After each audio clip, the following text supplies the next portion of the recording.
다가오는 82회차 같은 경우에는 세리에 A 그리고 프리미어리그 조합 지난 80회차와 마찬가지로 상당히 난해할 것으로 보이기 때문에 우선 새벽에 끝난 81회차 복귀를 통해서 다음 82회차를 간단하게 예상하는 시간을 가져보도록 하겠습니다. 이 81회차 첫 번째 경기는 카이라트 대 올림피아코스 경기였기 때문에 82회차에 들어오는 팀들이 아니라는 점에서 간단하게 복귀를 해드리도록 하겠고, 이 올림피아코스가 체급적으로 유리하지만 카이라트 원정에서 카이라트가 작정하고 내려앉을 경우에는 득점이 많이 터지지 않을 가능성이 높다고 말씀을 드렸고, 올림피아코스가 조금은 힘겹게 1대0 꾸역승을 거뒀다고 보시면 되겠습니다. 이 두 번째 경기 인테르 대 리버풀 경기인데, 이 경기 같은 경우에는 양 팀이 경기력이 희비가 갈렸는데 인테르가 최근에 꼬모를 대파하고 리버풀 같은 경우에는 프리미어리그에서 굉장히 고전을 했었기 때문에 인테르의 우세를 점치는 분들이 많았지만 뚜껑을 열어보니 리버풀이 후반전에 페널티킥 득점을 통해서 1대0 승리를 거뒀기 때문에 이 리버풀 같은 경우에는 주말 리그 경기를 앞두고 분위기 반전에 성공을 했습니다. 리버풀 같은 경우에는 82회차에 들어서 이번 경기로 들어온 브라이튼과 맞대결을 펼치기 때문에 이 브라이튼전을 앞두고 인테르 원정에서 클린시트 무실점 경기를 한 것은 상당히 고무적이라고 할 수 있겠고, 이 리버풀의 아르네 슬롯 감독이 모하메드 살라 선수를 인테르 원정에서 명단 제외를 과감하게 시킨 것이 상당히 분위기와 기강을 잡는 데 있어서 플러스적인 요소가 있었기 때문에 어쨌든 인테르 원정 승리를 바탕으로 리버풀이 상승세를 탈 가능성도 있지만, 브라이튼이 원체 다크호스 팀이고 최근에 리버풀 상대로도 상당히 고춧가루를 많이 뿌렸기 때문에 체력적인 우위를 바탕으로 브라이튼이 리버풀을 괴롭힐 가능성도 충분히 있다는 점 염두에 두시기 바랍니다. 또한 인테르 같은 경우에는 제노아 원정을 떠났는데, 이 액면가로는 인테르의 무난한 승리가 예상이 되는 경기이지만 제노아가 최근에 데로시 감독 부임 이후에 상당히 공격적인 축구를 구사를 하고 있고, 이 데로시 감독의 공격 축구가 잘 통하면서 시즌 초반에 좋지 못했던 분위기를 완전히 분위기 반전에 성공을 했기 때문에 이 세리에 A 특성상 대이변이 많이 연출이 된다는 점에서 인테르와 제노아 경기 같은 경우에는 제노아가 최근에 감독 교체 이후에 상당히 상승세를 타고 있다는 점을 고려한다면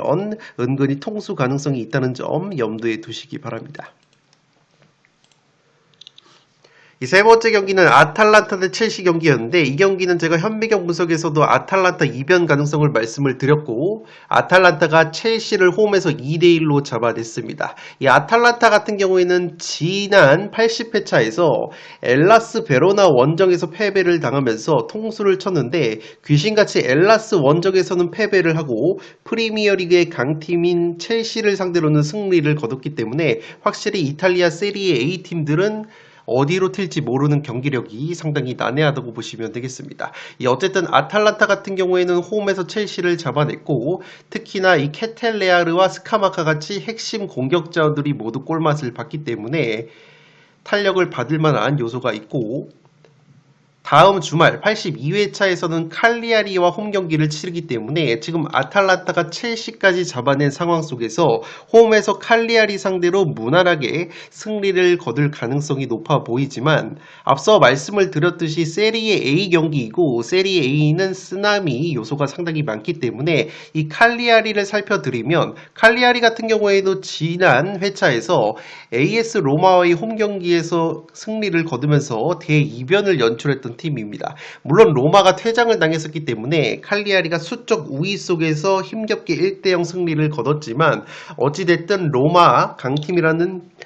로마를 상대로 1대0 승리를 거뒀기 때문에 이 아탈란타가 엘라스 원정에서 통수를 쳤던 것을 고려한다면 하위권 팀을 상대로 아탈란타가 또다시 통수를 치지 말라는 법은 없기 때문에 해당 경기 역시 제가 내일 금요일 현미경 분석을 통해서 경기력적인 분석을 통해 유불리를 조금 따져 드리도록 하겠습니다. 네 번째 경기는 토트넘 대 슬라비아 프라하 경기였는데 이 경기 같은 경우에는 토트넘이 3대0 무난하게 승리를 거뒀습니다. 손흥민 선수가 오랜만에 토트넘 홈구장을 찾아서 런던 홈팬들에게 인사를 건넸기 때문에 이 손흥민 선수의 방문이 조금은 좋은 효과를 낸 점도 있지만 어찌됐든 무난하게 승리를 거둔 토트넘이기 때문에 탄력을 받을 수 있는 경기라고 생각이 되고 이 토트넘 같은 경우에는 다만 7번 경기로 들어온 노팅엄 원정을 떠나게 되는데 이 노팅엄 같은 경우에도 이번 시즌 유럽 대항전을 치르고 있는 상황이기 때문에 주중에 유럽 대항전을 치른 것은 똑같다고 보시면 되겠고 오히려 토트넘이 홈에서 하루 일찍 경기를 치렀기 때문에 체력적인 누수 면에서는 토트넘이 전혀 밀릴 것이 없는 경기라고 생각이 됩니다. 다만 이 노팅엄 같은 경우에는 션다이치 감독 체제에서 확실히 살아난 모습이 있기 때문에 이 주중 노팅엄 역시 유럽 대항전 무대에서 어떤 성적표를 받아드느냐가 상당히 관건으로 보여지고 양 팀의 부상 자원 등을 따져서 유불리를 갈라야 할 것으로 생각이 되기 때문에 7번 경기는 제가 내일 현미경 분석에서 분석을 자세하게 다뤄드리도록 하겠습니다. 어찌됐든 토트넘이 주중 챔피언스리그 경기에서 무난하게 3대0 대승을 거둔 점은 상당히 고무적이라고 할 수 있겠고 이 토트넘의 플레이메이커 사비 시몬스 선수가 서서히 적응을 하는 모습이 있기 때문에 토트넘도 충분히 해볼 만한 요소가 많은 경기라고 생각이 됩니다. 5번 경기 PSV 대 아틀레티코 마드리드 경기인데 이 경기는 82회차에 들어오는 팀들이 아니기 때문에 간단하게 결과를 짚어드리도록 하겠고 아틀레티코 마드리드가 PSV 원정에서 3대2 승리를 거뒀습니다. 아틀레티코가 지난 빌바오 원정에서 패배를 당하면서 확실히 아틀레티코는 원정에서 경기력 기복이 심하다는 점을 언급을 드렸는데 까다로운 PSV 원정에서 승리를 따냈기 때문에 상당히 탄력을 받을 수 있는 아틀레티코 마드리드라고 보시면 되겠습니다. 6번 경기 역시 AS 모나코 대 갈라타사라이 경기인데 이 경기 역시 82회차에 들어오는 팀들이 아니기 때문에 결과만 간단하게 살펴드리도록 하겠고 의외로 모나코가 1대0 승리를 거뒀습니다. 부상 여파가 있었던 모나코의 이 벨로건이라는 공격수가 복귀를 해서 결승골을 넣었고 이 갈라타사라이가 최근에 오시멘 선수가 복귀를 하면서 갈라타사라이가 골 결정력 측면에서 앞설 것이라고 봤는데 확실히 프랑스 리그앙의 강호 프랑스 리그앙이라는 리그 체급을 바탕으로 이 모나코가 1대0 신승을 거두면서 교두보를 마련을 했다고 보시면 되겠습니다. 7번 경기 위니용 대 마르세유 경기 역시 82회차에 들어오는 팀들이 아니기 때문에 결과만 말씀을 드리도록 하겠습니다. 마르세유가 위니용 원정에서 3대2 승리를 거뒀습니다. 위니용 같은 경우에는 제가 벨기에 명문팀이라고 말씀을 드렸고 상당히 난해한 상대이기 때문에 마르세유가 상당히 고전할 것으로 생각이 됐는데 그래도 마르세유가 체급을 보여주면서 3대2 난타전 구도 속에서 승리를 거뒀다고 보시면 되겠습니다. 8번 경기로 들어온 비아레알 대 코펜하겐 역시 이번 82회차에 들어오는 팀들이 아닌데 대이변이 나왔습니다. 코펜하겐이 비아레알 원정에서 3대2 승리를 거두면서 이 81회차 2월을 시키는데 가장 큰 공신이 됐다고 보시면 되겠는데 이 비아레알 같은 경우에는 라리가 기준으로 극강의 홈 성적을 보여주는 팀이고 특히나 라리가에서 선수비 후 역습 공격력이 가장 뛰어난 팀이기 때문에 챔피언스리그 무대에서 역습 실점이 많은 코펜하겐 상대로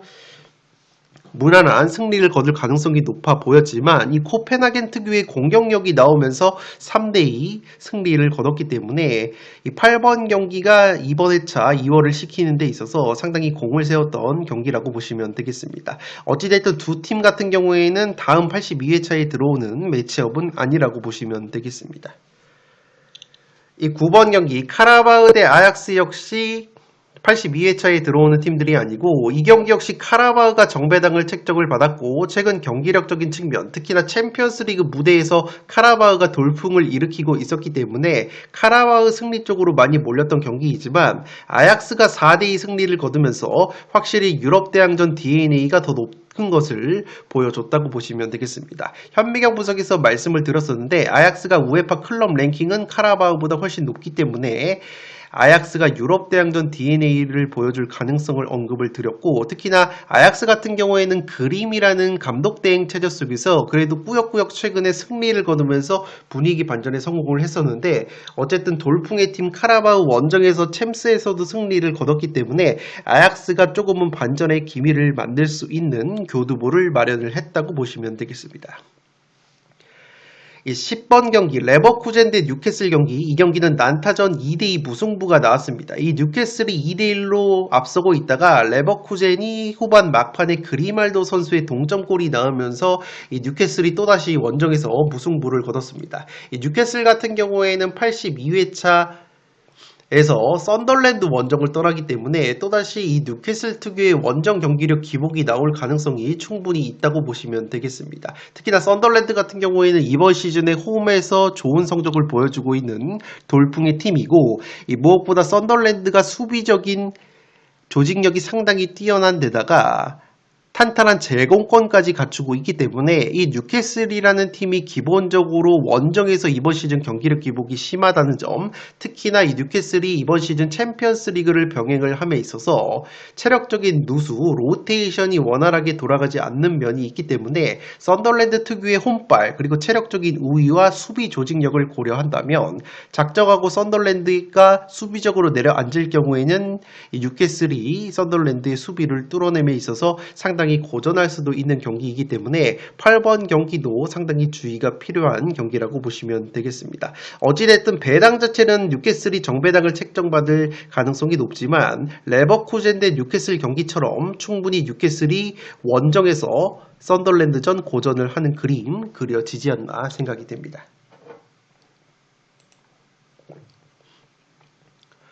11번 경기 벤피카 대 나폴리 경기, 이 경기는 양팀 감독 상당히 맞대결이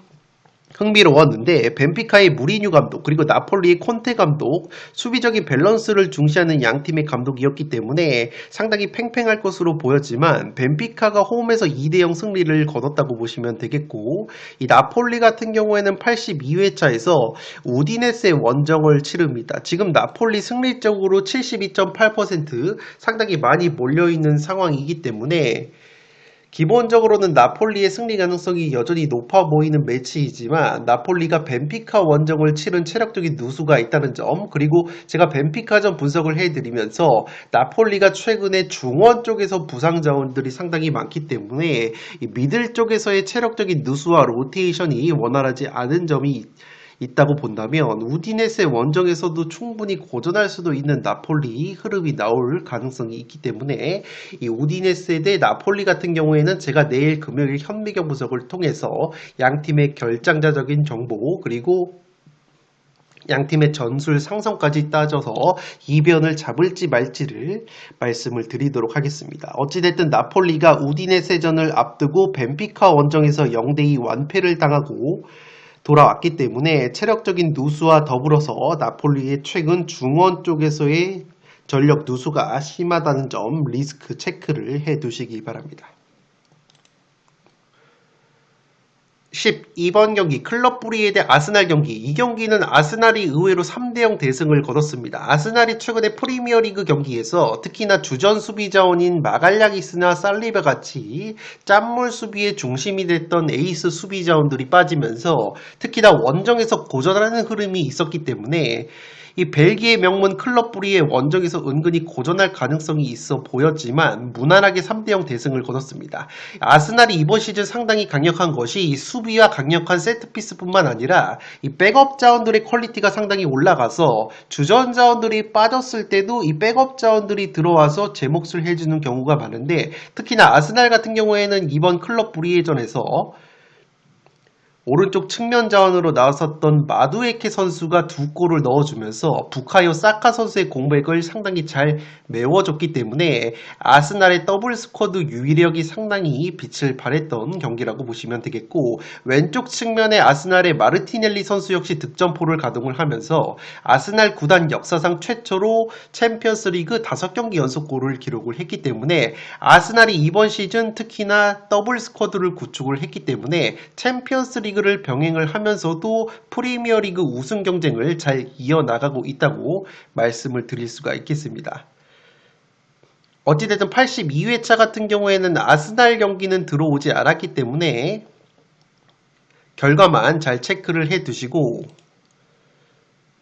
13번 경기로 넘어가면 빌바오 대 PSG 경기, 이 경기도 82회차에 들어온 경기는 아니지만 0대0 무승부가 나오면서 이 최대 이변이 나왔다고 보시면 되겠습니다. 제가 현미경 분석에서 말씀을 드렸는데 이 파리 생제르맹이 무난한 승리를 거둘 가능성이 있지만 파리 생제르맹 같은 경우에는 주전 수비 자원들의 공백이 상당히 클 것으로 보이기 때문에 통수의 가능성을 말씀을 드렸었고 빌바오가 0대0 무승부를 거두면서 81회차 2월을 시키는데 상당한 공을 세웠다고 보시면 되겠습니다. 확실히 빌바오가 최근에 그래도 조금씩 경기력이 올라오고 있는 모습이 있고 빌바오 특히 홈발을 세게 맞는 팀이기 때문에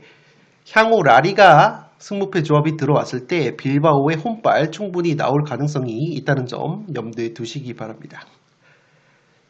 81회차 마지막 복귀 경기 레알 마드리드 대 맨시티 빅매치였습니다. 이 경기에 맨시티의 승리가 나왔었고 최근에 레알 마드리드가 사비 알론소 감독 체제에서 선수단 간의 이 불화가 심하고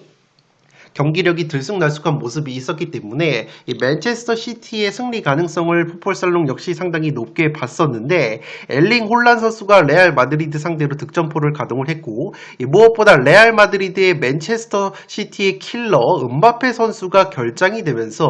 음바페 선수의 공백을 메꾸지 못하면서 레알 마드리드가 패배를 당했습니다. 제가 현미경 분석에서 말씀을 드렸듯이 이 레알 마드리드의 음바페 선수가 맨시티 상대로 최근에 킬러 면모가 있었기 때문에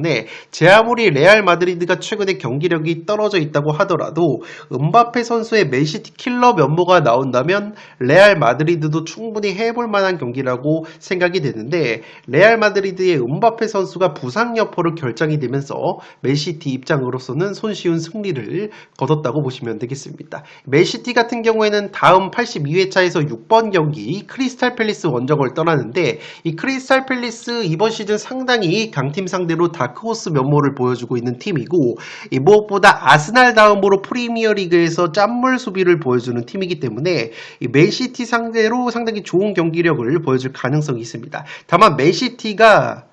레알 마드리드를 꺾고 하루 정도 일찍 들어와서 크리스탈 팰리스전을 준비할 수 있는 반면에 크리스탈 팰리스 같은 경우에는 아일랜드로 넘어가서 셸본 원정을 컨퍼런스 리그에서 치르기 때문에 크리스탈 팰리스도 체력적인 누수가 있다고 보시면 되겠고 이 크리스탈 팰리스 같은 경우에는 셸본 원정을 앞두고 핵심 자원이라고 할 수 있는 공격수 마테타 선수와 핵심 윙백이라고 볼 수 있는 이 무노스 선수가 부상 여파가 있다는 소식이 있기 때문에 주중에 펼쳐지는 셸본 원정에서 해당 핵심 자원들의 복귀 여부를 가늠을 할 수 있는 자료가 나온다면 82회차 분석에 반영을 하도록 하겠고 어찌됐든 만약에 크리스탈 팰리스가 셸본 원정에서 핵심 자원들이 모두 결장이 되고 맨시티전에서도 핵심 자원들이 부상 여파로 결장이 된다면 레알 마드리드를 꺾고 돌아온 맨시티가 그래도 조금 더 유리할 수 있는 경기라고 생각이 되고 만약에 크리스탈 팰리스가 핵심 자원들이 돌아올 수 있다면 이 맨시티 상대로 끈적한 모습을 보여줄 가능성도 충분히 있어 보이기 때문에 해당 경기는 크리스탈 팰리스의 핵심 자원들의 복귀 여부를 면밀하게 조사를 해서 내일 금요일 현미경 분석에서 말씀을 드리도록 하겠습니다.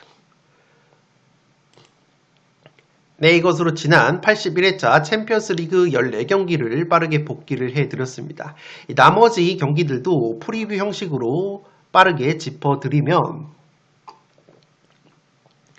우선 파르마 대 라치오 역시 이 경기 통수 가능성이 여전히 있어 보이는데 라치오 같은 경우에는 이번 시즌 원정에서 성적 기복이 상당히 심하다는 점 특히나 라치오 역시 지금 핵심 자원들 부상 여파가 있기 때문에 내일 금요일 현미경 분석에서 라치오의 핵심 자원들 부상 여부를 면밀하게 파악을 해서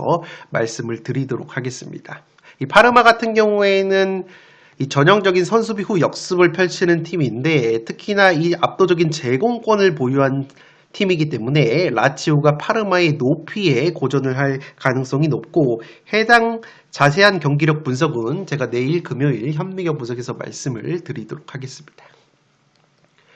이 네 번째 경기 번리 대 풀럼 경기인데 이 번리 대 풀럼 같은 경우에는 전술적인 상성적인 측면에서 번리가 수비적으로 내려앉을 가능성이 높고 풀럼이 경기를 주도하는 양상이 나오게 된다면 이 풀럼이라는 팀이 수비적으로 내려앉는 팀을 뚫어냄에 있어서 상당히 고전을 하는 그림이 있기 때문에 풀럼이 은근히 고전할 수도 있는 경기라고 생각이 되고 풀럼 같은 경우에도 홈과 원정에서의 경기력 기복이 심하다는 점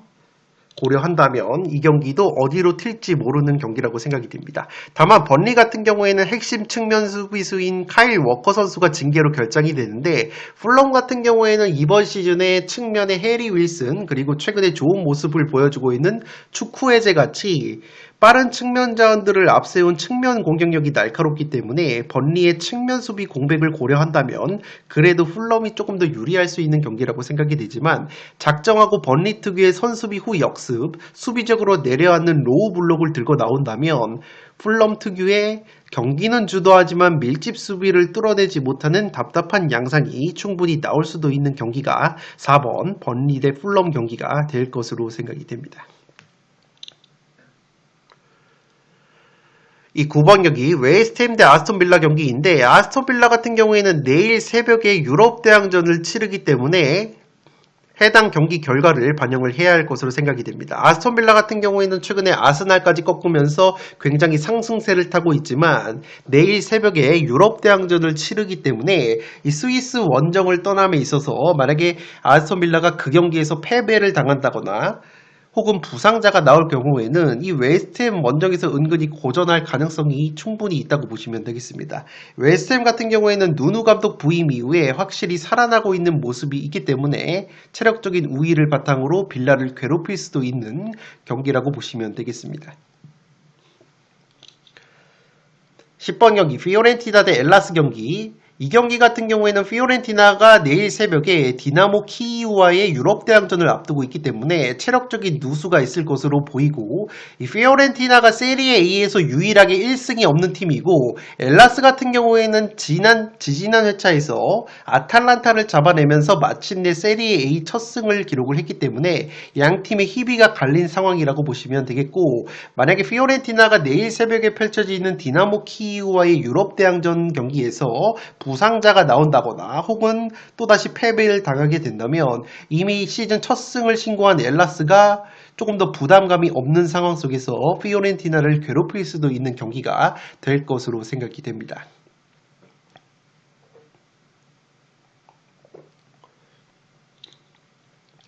12번 경기 브렌트포드 대 리즈 경기 이 경기는 지금 브렌트포드 승리 쪽으로 투표율이 69.3% 몰려있지만 개인적으로 이 경기는 상당히 팽팽할 것으로 보이는 것이 양팀 모두 프리미어리그에서 전형적으로 선수비 후 역습 점유율을 낮게 가져간 다음에 역습을 노리는 팀들이고 특히나 그 역습이 통하지 않을 때엔 세트피스를 통해서 활로를 모색하는 점까지 굉장히 비슷하기 때문에 양팀의 전술 상성이 갈리지 않는다는 점에서 충분히 무승부 이상의 리즈 사이드 경기 결과가 나와도 이상하지 않은 매치라고 생각이 됩니다. 특히나 리즈 같은 경우에는 최근에 강팀 상대로